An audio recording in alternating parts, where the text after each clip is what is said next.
Dans ce centre de tri de l'aéroport de Roissy, 7000 colis arrivent du monde entier chaque jour. Mais certains ne seront jamais livrés à leur destinataire. Ils contiennent des contrefaçons et sont saisis. Ce jour-là, la vingtaine de douaniers rattachés à ce hangar ont mis la main sur des chaussures de sport. Ne serait-ce que l'emballage déjà, vous voyez que c'est un emballage de bas de gamme, l'odeur de colle. C'est très important ça. On voit tout de suite que c'est des articles de contrefaçon.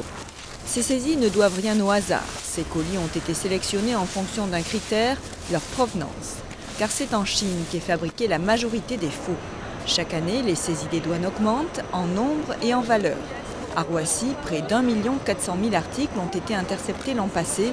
Des médicaments, cigarettes, jouets, pièces détachées pour automobiles, logiciels, nourriture.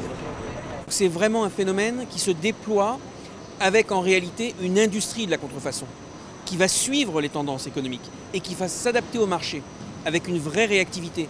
Donc en fait, c'est une industrie criminelle qui essaye de s'adapter aux demandes des consommateurs et qui va très vite. Donc la lutte est de plus en plus difficile.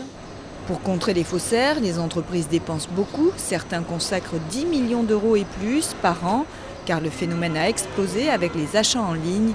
40% des contrefaçons saisies sont des commandes sur Internet. Si certains clients ignorent qu'ils achètent des faux, d'autres se livrent à de véritables trafics et revendent les marchandises.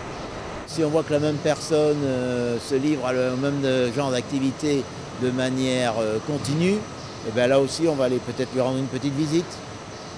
Avec à la clé de la prison et 500 000 euros d'amende dans les cas les plus graves.